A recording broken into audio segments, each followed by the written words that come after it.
It's astonishing how quickly life can unravel. Isn't it? I used to believe I had everything figured out. 15 years of marriage, a job that paid the bills, and a child I was proud to call my own. But in hindsight, I see those cracks had been developing for quite some time. They crept in quietly, almost unnoticed, until one day, everything collapsed around me. And honestly, I was blindsided.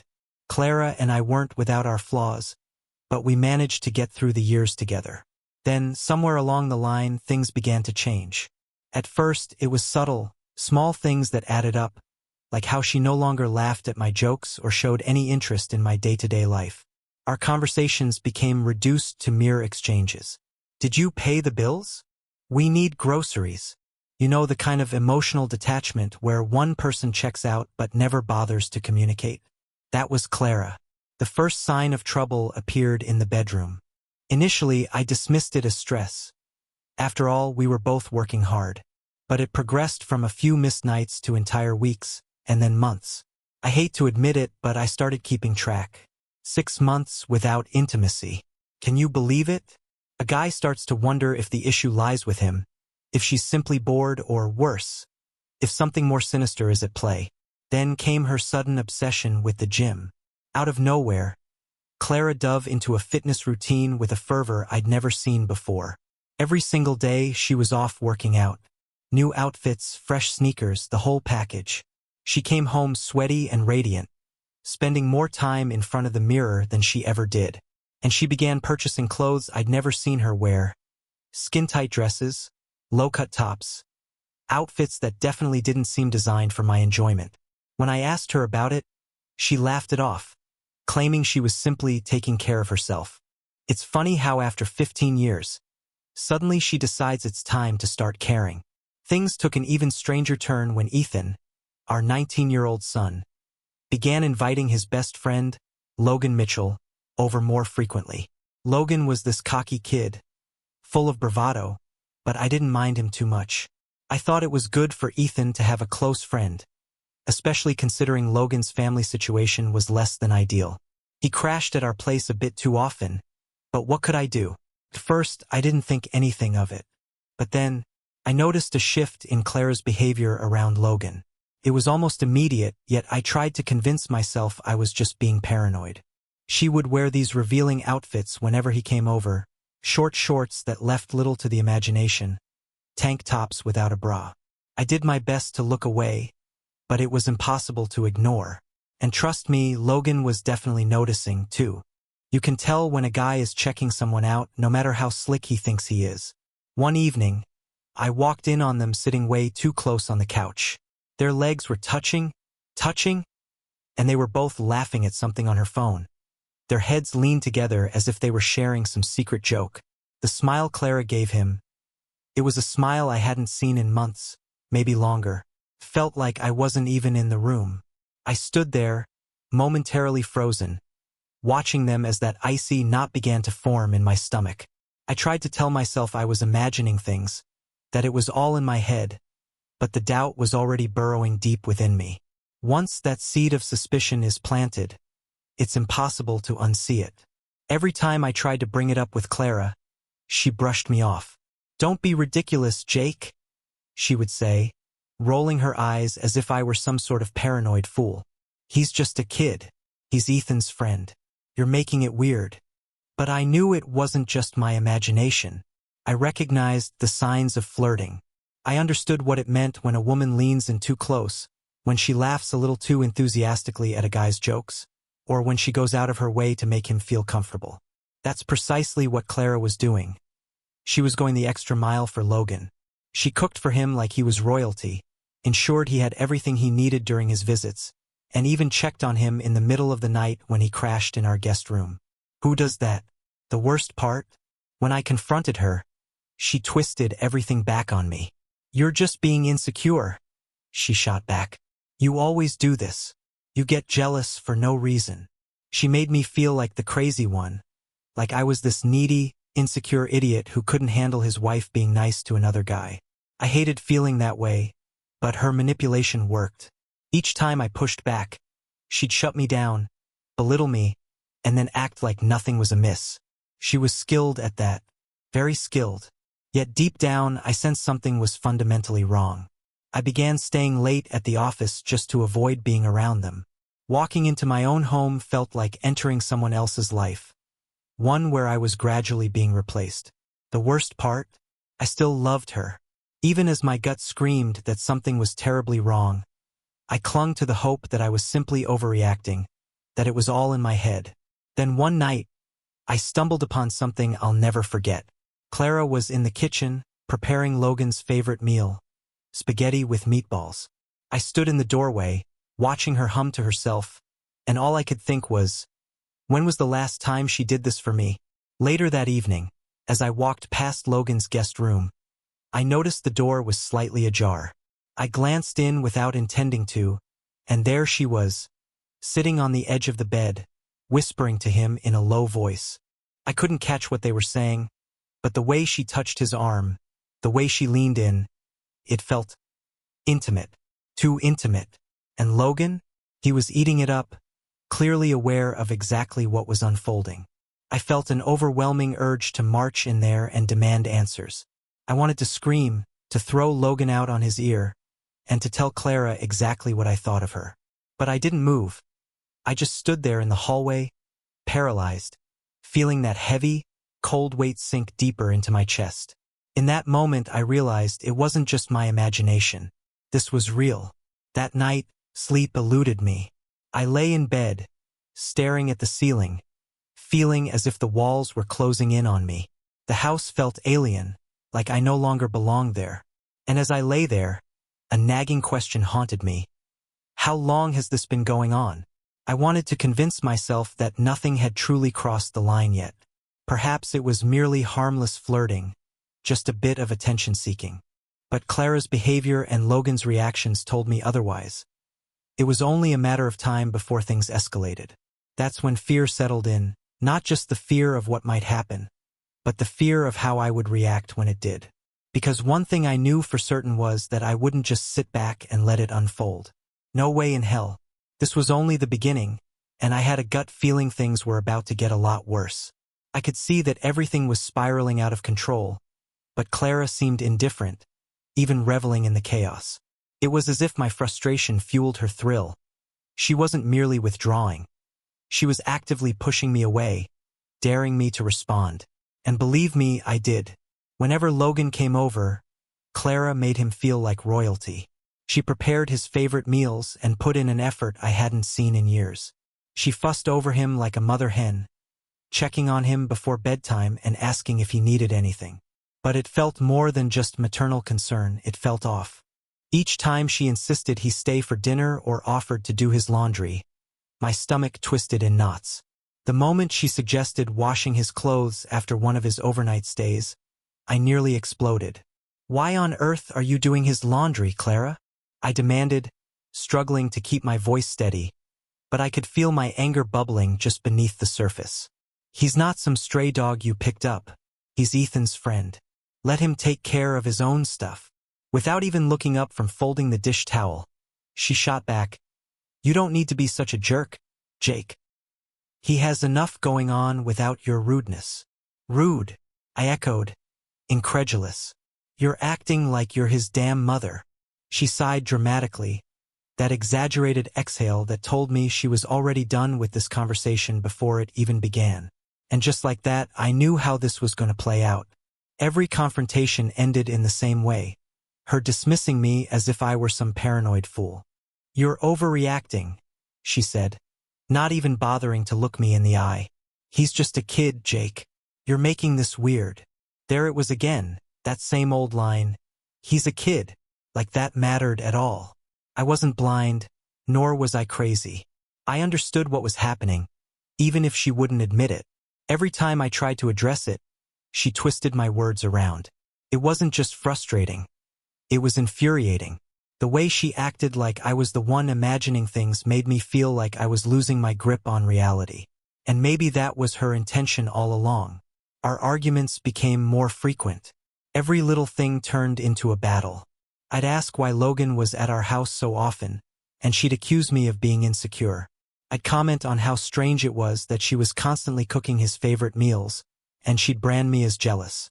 "You're just looking for a problem," she'd dismiss, waving me off like I was some clingy idiot who couldn't handle his wife having friends.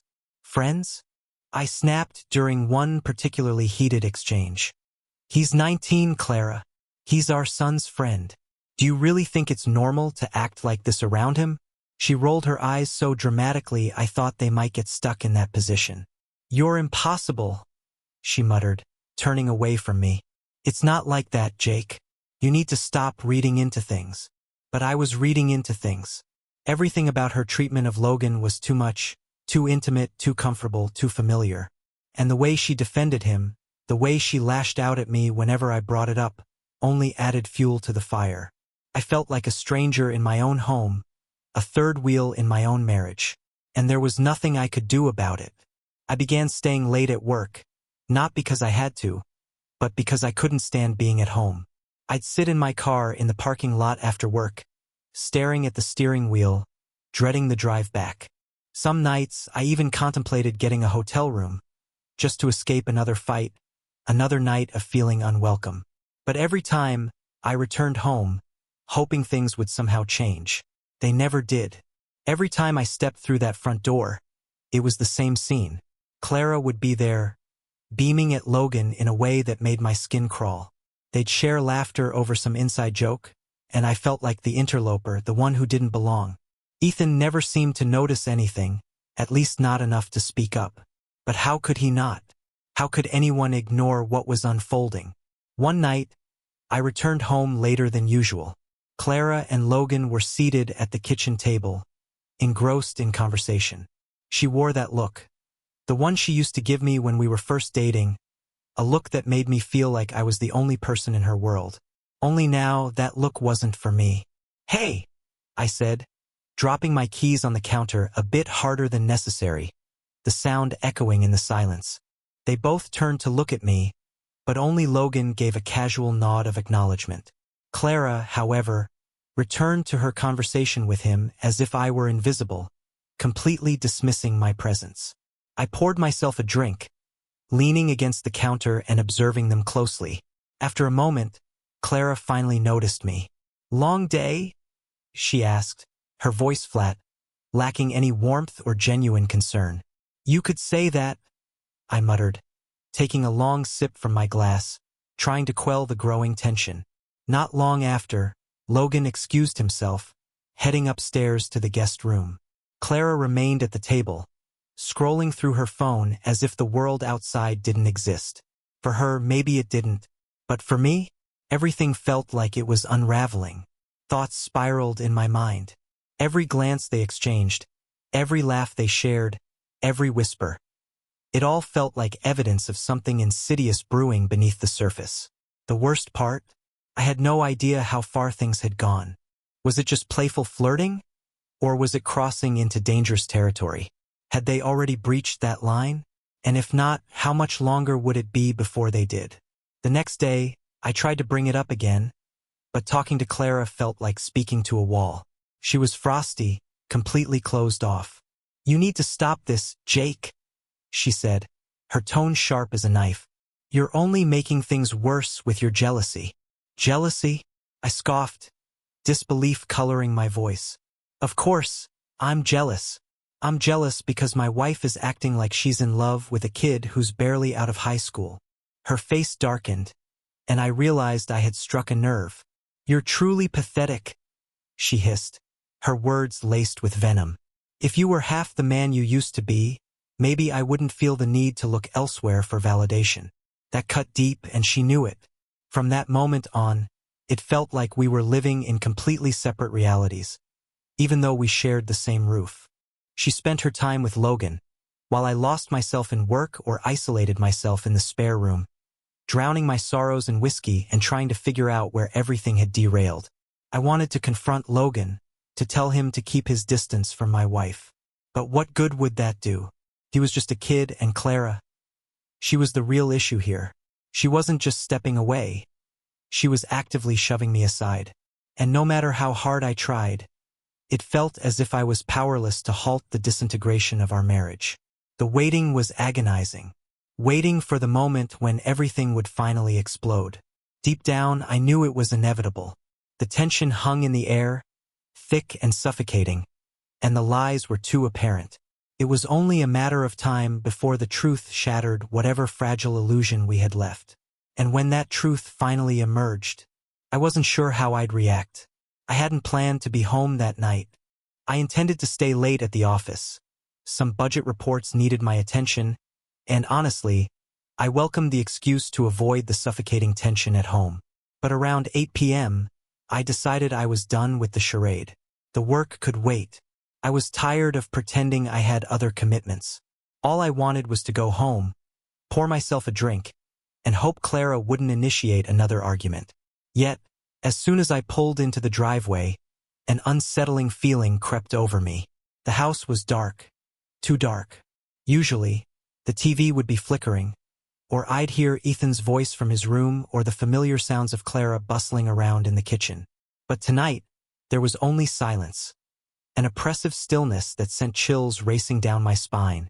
Stepping inside, I was hit with a wave of unease. Something felt fundamentally off. My instincts screamed at me to leave, but I couldn't move. It was as if I had been waiting for this moment without fully understanding why. A part of me knew that whatever was happening inside those walls held the answers I had been desperately seeking, even if I was terrified to confront them. I set my briefcase down quietly, my heart pounding in my chest. I scanned the dimly lit living room. No sign of Logan on the couch. No trace of Clara in the kitchen. Just an all-consuming darkness and a silence that felt suffocating. The sweat began to bead at the back of my neck as I climbed the stairs, each step echoing ominously in the quiet. And that's when I heard it. Soft laughter, low and intimate, filtering down the hallway. My stomach plummeted. I recognized that laugh. It was Clara's, soft and playful. A sound I hadn't heard in years. Not since us. I wanted to brush it off, to tell myself it was nothing, just another moment I had exaggerated. But deep down, I knew better. The bedroom door was ajar, just enough for me to catch a glimpse inside. I paused outside the door, frozen, my heart racing so violently I thought it might burst from my chest. Slowly, I pushed the door open just a fraction more, just enough to see what was unfolding. And there it was. Logan was sprawled across my bed, our bed, wearing nothing but a pair of shorts. His hair was damp and tousled, and the relaxed, smug way he lay there made my blood run cold. But it was Clara who completely immobilized me. She stood beside him, adjusting her hair in that lazy, post-coital way, her blouse wrinkled and half-tucked into her jeans. Her cheeks were flushed, and she looked satisfied. First, they didn't notice me. For what felt like an eternity, I stood there, staring at the two of them, trying to process the horrifying reality before me. My mind struggled to keep pace, to grasp the truth of what I was witnessing. I wanted to wake up, to shake off this nightmare. But this wasn't a dream. It was all too real. It was happening. Then Logan's gaze met mine, and I watched as his eyes widened in horror. Panic washed over him. "This isn't what it looks like," he stammered, sitting up too abruptly and fumbling with the blanket, as if covering himself would somehow make this all right.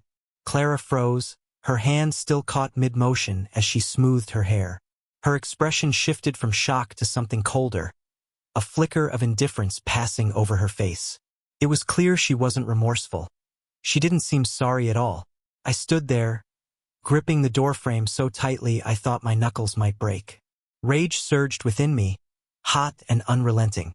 But beyond the anger, a crushing weight of betrayal settled on my chest, making it hard to breathe. I didn't need an explanation or a justification. I knew precisely what I was witnessing. In that instant, everything between us, the love we'd built, the years we'd shared, the promises we'd made, fractured into countless shards. Clara didn't even try to defend herself at first. She merely stood there, observing me with that unreadable expression, as if she were waiting for me to make the next move. It felt like a twisted game, and I was just another piece on the board. Logan, however, was already scrambling to make sense of the situation. It's not. I mean, we didn't. Shut the hell up. I cut him off, my voice low and dangerous. He fell silent instantly, realizing the gravity of the moment. I turned to Clara, still standing there with an unnerving calmness. So, I said, my voice thick with contempt, this is where we are now. She didn't respond, simply crossing her arms over her chest as if daring me to say more. That cold, defiant look in her eyes. God, I'll never forget it. She wasn't remorseful. She wasn't ashamed. If anything, she appeared bored, as if I were the one ruining her evening. You disgust me? I muttered, barely able to keep my voice steady. That seemed to strike a nerve. I could see her jaw tighten, but still, she remained silent. Not yet. Logan looked like he wanted to melt into the mattress. He was pale, beads of sweat forming on his forehead as he sat there, paralyzed under my glare. But I had no interest in wasting my breath on him. He wasn't the one who had shattered my marriage. Clara was. Without saying another word, I turned and walked out of the room. I couldn't bear to look at them any longer. I had made it halfway down the hall when Clara's voice sliced through the air, sharp and filled with venom. Maybe if you weren't such a miserable bastard, this wouldn't have happened. I stopped dead in my tracks, my heart racing. I turned slowly, fists clenched tightly at my sides. What did you just say? I demanded. She met my gaze, her eyes flashing with defiance. You heard me? She shot back, her voice dripping with contempt. Maybe if you weren't such a failure as a husband, I wouldn't have needed to find someone else. It took everything in me not to explode right there. My vision blurred with rage, but I forced myself to maintain control. Barely. I stepped closer, my voice low and steady. You want to place the blame on me? Go ahead. But don't even think for a second that I'm the one who ruined us. That's on you, Clara. All of it. She rolled her eyes, dismissing my words like they meant nothing. In that moment, I realized there was no coming back from this. Not for us. Logan, the coward, finally found his voice. I should probably go, he muttered, hastily gathering his clothes and bolting out of the room like a rat escaping a sinking ship. Yeah, I said, glaring after him. Get the hell out. As he rushed down the stairs and out the front door, the silence in the house grew heavy and suffocating. Clara and I stood there, locked in a standoff, surrounded by the wreckage of our shattered life. After Logan darted out of the house like a thief caught red-handed, I remained in the hallway, fists clenched, trying to steady my breathing. Clara was already halfway down the stairs, heading for the kitchen as if she could somehow erase this mess. I followed closely behind, my blood boiling, fists so tight that my nails dug painfully into my palms. I found her leaning against the counter, trembling hands gripping the edge of the sink. The cool demeanor she had earlier had cracked, revealing a flicker of panic in her eyes. She turned to face me, her mouth moving before I had the chance to speak. It was a mistake, Jake, she blurted out, her voice shaky, as if some half-hearted excuse could salvage the situation. I didn't mean for it to happen. He came on to me. Ister her, incredilis her audacity. You expect me to believe that? I said, my voice low and dangerously calm. Do you think I'm that naive, Clara? She crossed her arms defensively, her bottom lip quivering. It's not like I planned it. It spiraled out of control. The laugh that escaped me was bitter and sharp, filled with disbelief. Spiraled out of control? I echoed. You mean you let it happen? Hell, you wanted it to happen. Her eyes widened, and I could see the switch flip inside her.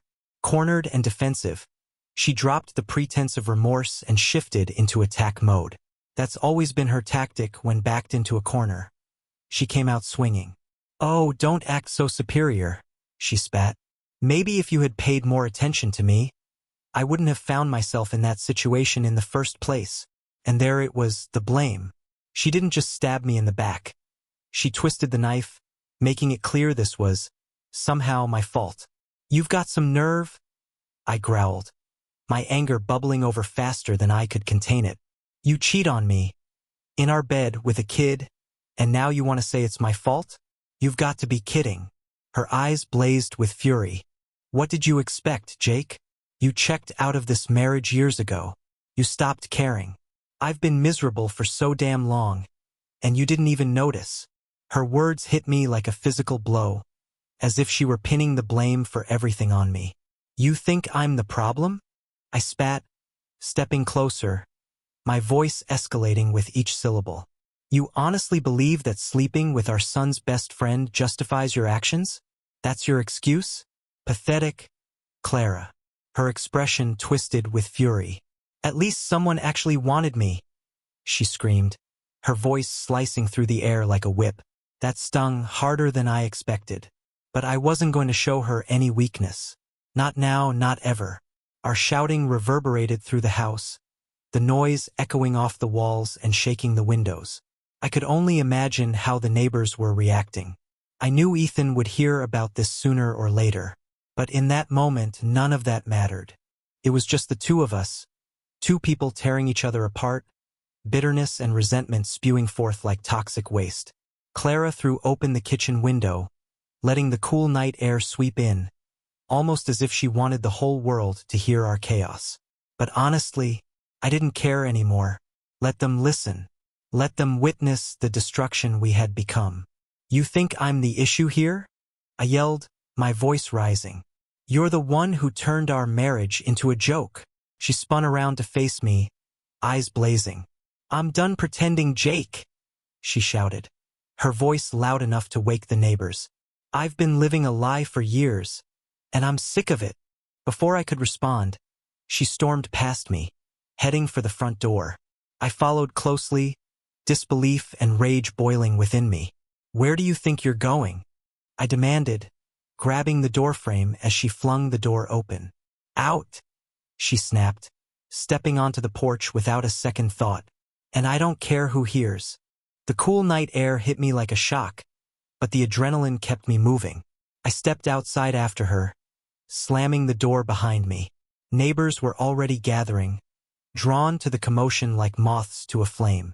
Porch lights flicked on one by one, faces peering out from behind curtains, bodies leaning over railings to get a better look at our spectacle. Clara, get back inside, I hissed, my voice low yet simmering with fury. But she stood firm, arms outstretched as if embracing the chaos. I'm finished, Jake, she yelled, her voice cutting through the stillness of the night. I'm done pretending. I've been unhappy for years. Her words hung in the air, palpable and sharp, leaving me breathless. I could feel the weight of the neighbors' stares, hear the whispers igniting like flames. But none of it mattered. All that mattered was the woman in front of me, tearing my world apart piece by piece. You're pathetic, I muttered, my voice barely rising above a whisper. Her laugh was harsh and bitter, sending a chill through my bones. No, Jake, she retorted, stepping boldly down onto the lawn. What's truly pathetic is this marriage. What's pathetic is you. I opened my mouth to respond, to unleash all the pent-up anger inside, but the words caught in my throat. I could only stand there, fists clenched, as Clara continued her assault, her voice growing louder with every insult. You're a failure, she shot back. A failure as a husband, a failure as a man. And you know it, don't you? That's why you're so angry. Because you know I'm right. The neighbors watched, wide-eyed and silent, their expressions a mix of shock and curiosity. I felt their pity, their judgment, their intrigue pressing down on me like a heavy weight. But in that moment, I couldn't care less. I was too far gone, too engulfed in my own rage and heartbreak to think about the crowd. All that mattered was the woman standing in front of me, the one who had betrayed me in the most devastating way. This is what you wanted, isn't it? I asked, my voice barely rising above the chaos. Clara's smile was cold and empty, devoid of any remorse. Yeah, she replied bluntly. It is. With that, she turned and walked away, leaving me standing alone on the porch, surrounded by the remnants of our shattered life. The neighbors murmured among themselves, their whispers filling the night like a ghostly chorus. but I blocked them out, only hearing Clara's words echoing in my mind. I've been miserable for years. For the first time, I truly believed her.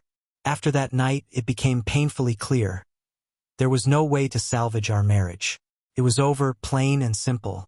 But I wasn't going to let Clara waltz away without feeling the sting of her betrayal. If she thought she could find excitement by fooling around with a kid, then fine. I wouldn't just sit there nursing my wounds. No, if Clara wanted to play games, I would outplay her. That's when I thought of Samantha Mitchell, Logan's mother. Samantha had always been approachable. She was lonely, searching for attention. You could tell she craved someone to notice her. I figured that if Clara was going to destroy our family by having an affair, then the least I could do was return the favor. And not with just anyone, no. I was going to get close to the one person whose involvement would sting her the most. I began slowly, testing the waters. A friendly message here and there, nothing overt. Just checking in about Ethan and Logan, I'd casually send. Or, how have you been? To my surprise, she responded quickly. Faster than I anticipated. And before long, we were meeting for coffee. She seemed eager for the company, thrilled to have someone to talk to. And soon, those casual conversations over coffee transformed into something more. At first, spending time with Samantha felt like just another distraction from the chaos at home. But as I immersed myself in this new relationship, I began to realize how effortlessly I slipped into this role. She craved the attention, and I relished the feeling of control. It felt exhilarating, damn exhilarating, to have something that belonged solely to me. Something that Clara couldn't touch or destroy. The first time Samantha and I crossed that line, it was like a switch flipped inside me. Guilt? Not even a flicker of it crossed my mind. Why should I feel remorse? Clara had thrown away everything we built when she invited Logan into our bed. This wasn't merely about revenge. It was about reclaiming a piece of myself, taking back whatever power I had left. And it was working. We kept our affair under wraps at least as much as we could. Long evenings at her place, secretive texts exchanged during the day. Samantha was surprisingly enthusiastic about it, perhaps even more invested than I was. It was clear she had been starved for affection, and I provided her with exactly what she desired. But for me, this was never about love or romance. It was a statement, a message I was determined to send. After a few weeks, I decided it was time to make my move. One evening, Clara confronted me in the living room, wearing that all-too-familiar pitiful expression as if she believed there was still something salvageable in our marriage. "Jake, can we just talk?" she asked, attempting sincerity, though we both knew it was a facade. I took a slow sip of my whiskey, allowing a smile to curl on my lips, though it wasn't a genuine one. "Sure," I said nonchalantly. "By the way, I've been sleeping with Logan's mom." Her face drained of color. She stared at me, blinking, as if she couldn't process what I had just said. "You what?" she whispered, her voice barely a whisper. I leaned back in my chair, relishing the moment. "Yeah, we've been seeing each other for a while now." I grinned, truly grinned this time, enjoying the stunned silence that enveloped her. "So, I guess we're both having our fun, aren't we?" For a heartbeat, she looked like she might faint. Her mouth opened and closed as she struggled to find the right words. But there was nothing she could say that would repair the wreckage she had created or prevent the fallout barreling toward her like a freight train. The following day, the news spread like wildfire. It was almost impressive how quickly word got around. Neighbors, co-workers, even acquaintances. Everyone was buzzing about it. But the gossip wasn't just about my affair with Samantha. They were far more intrigued by Clara's betrayal with Logan. "Did you hear? She slept with her son's best friend. No wonder Jake's with Logan's mom now. It's a disaster. An absolute disaster." The whispers followed her relentlessly. Each time she stepped outside, she was met with judgmental glares and hushed conversations. Friends who once invited her for brunch began to distance themselves. Even those who had idolized her turned their backs. Clara's reputation lay in ruins, and there wasn't a damn thing she could do to change that. But the fallout didn't end with Clara. Logan, humiliated and furious, cut off all communication with his mother. He moved out, crashing with friends, leaving Samantha alone to pick up the pieces. At first, she had relished the thrill of our affair, perhaps even believed it could blossom into something genuine. But when Logan discovered the truth, everything unraveled. Like Clara, Samantha quickly became the target of every whisper and sideways glance in the neighborhood. Our marriage, if it could still be called that, ended in a storm of bitterness and animosity. The divorce was ugly, filled with venom and resentment, just like everything else between us. Clara fought me tooth and nail for every last possession, every piece of furniture, every dollar in the bank. But I didn't care. She could have the house, the car, all of it. None of it mattered anymore, because I had already won. Sure, my affair with Samantha wasn't destined to last. We both understood that, but that wasn't the point. What mattered was that Clara would never forget the consequences of her actions. She would carry the weight of her choices with her forever. Every time she saw Logan, every time she passed by Samantha's house or overheard the hushed gossip from neighbors, she'd be reminded of how everything fell apart. In the end, there was no fairy tale resolution. No redemption arc. Just the stark, cold truth. We had systematically destroyed each other until there was nothing left but ruins. And you know what? I don't regret a damn thing.